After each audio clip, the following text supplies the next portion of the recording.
The island of Sodor truly is a relaxing and charming place to be. It is full of beautiful landscapes and beautiful views. This island also has lots and lots of railway lines to take passengers or freight from one area to the other. Steam engines and diesel engines, small and big, work on this wonderful railway. Most of these engines are very reliable in what they do. They don't want to let Sir Topham Hatt or the passengers down. Like every railway, there's always those engines who are a little defiant when it comes to their work. But that's another story. Today's story is about a new engine named Gary. He came from the NWR as a heavy goods engine. The engine soon found out about Gary as the Fat Controller came to Tidmouth Sheds to tell them about him. "Engines, I do appreciate your work on this railway, but you need help. A new engine named Gary is coming to help with the heavy goods. Be sure to give him a warm welcome." The engines were very excited that there was a new engine coming to the railway, but as Sir Topham Hatt was approaching his car, he was beginning to have second thoughts. Maybe I shouldn't have considered buying this engine. I heard that he's a little bit of a spiteful engine. Soon the engines were waiting at Knapford Harbor. "I can't wait to see what this engine looks like." "Aye, me hearty, I can't wait to keep 'em up all night with my stories." Either way, we all know that this engine is going to be a very useful engine. We agree. Then Gary puffed up right beside the engines. Hello everyone. I see that there are a lot of nice engines here. Is that an NWR V12 I see? Why, yes. A very fine class of engines, if I say so myself. Not quite. Us Class B ones are definitely superior. A better wheel configuration and father style tender. They make an engine look stronger and more useful in my opinion. You're not the worst engine I've seen, but you definitely need an overhaul. That is not true in the slightest. That is not the way of the LNER. Yeah, whatever. See you around, old faithful. That behavior is definitely disgraceful for an LNER engine. Later, Alfred, Murdoch, and Gary were about to deliver some goods trains. Gary would argue that he could pull a lot more trucks than Alfred could. "That is absolute bogus. I could literally take all of these trucks and yours up Gordon's Hill without breaking a sweat.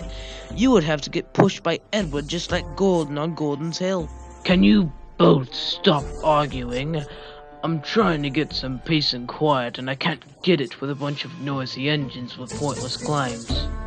I know, right? You two quarrels don't even sound reasonable. You engines sound like you're rambling on about your looks. Alright, stop the music. Did he really just say that? Like, he does that all the time, and he just literally said that. How hypocritical. Ahem. Arthur, no fourth wall breaks. Right, continue.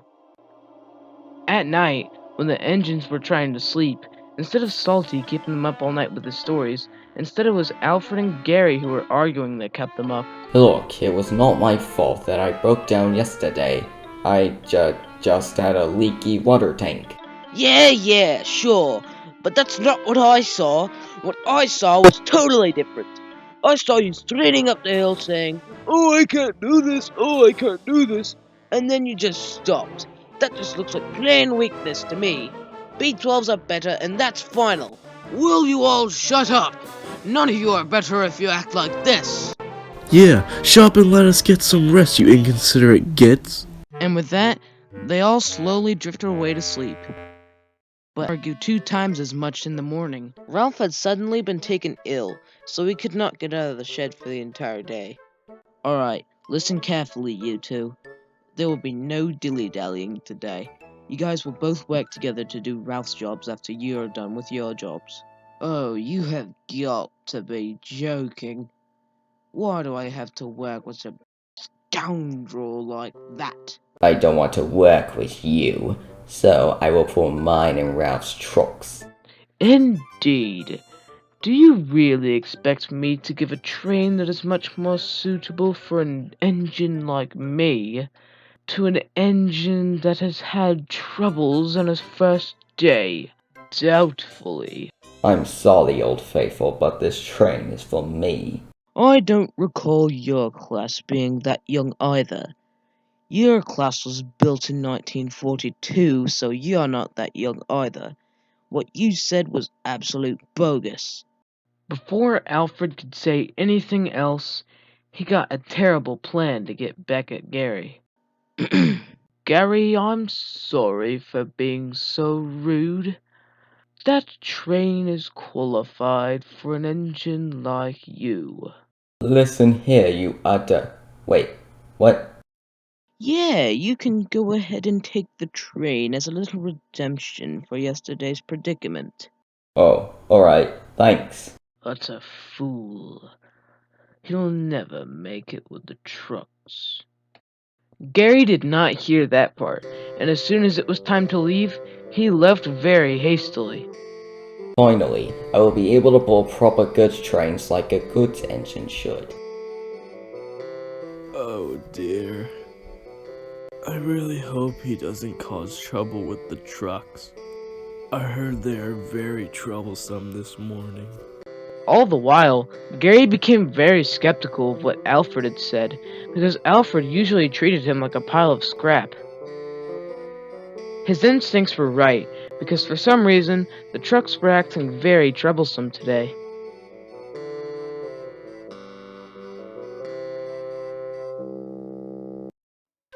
Gary's first job was to deliver some scrap from the scrap yard.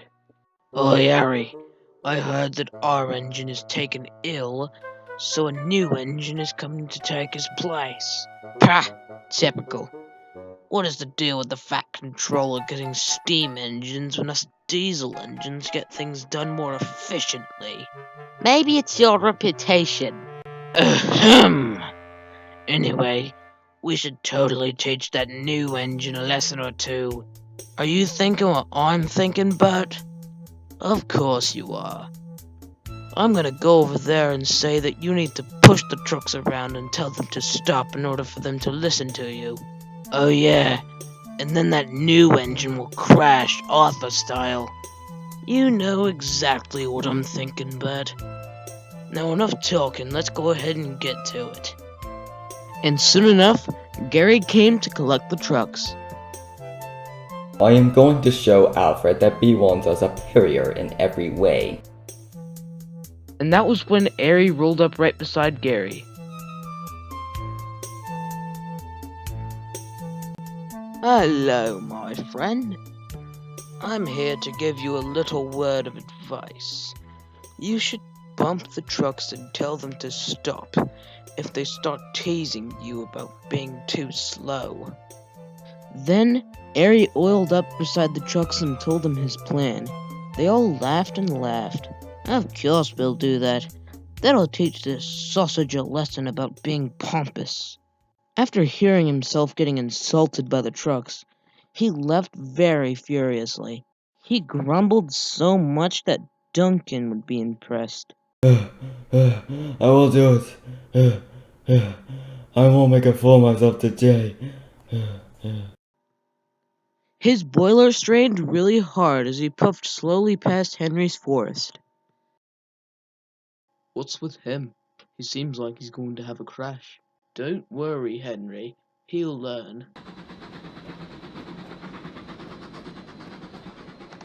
New engine, you might want to slow down. Those trucks are being very troublesome today, and they could easily play a trick on you. Gary did not realize that he was approaching Kelsthorpe's difficult bend. Gary was puffing very happily down the line, not expecting what fate was about to become.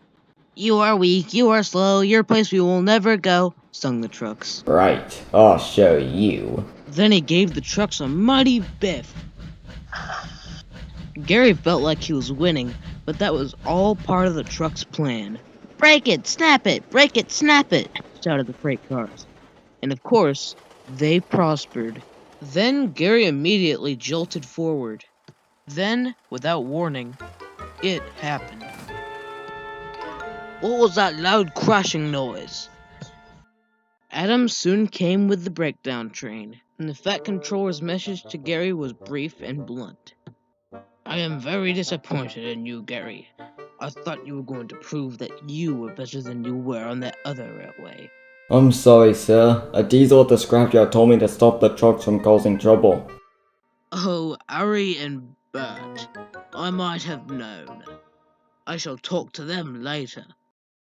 Gary was soon sent to the steamworks looking very sad. And Alfred soon came to the steamworks with Sir Topham Hatt on board. And he told him all that Alfred had told him. I'm so sorry, Gary. I did not know it would come to this. Thank you for owning up, and I'm sorry for being so boastful and rude. From how I see it, you did not mean any harm like those two diesels did. Want to be friends? Of course we can be friends. And they both agreed about the subject of freight cars.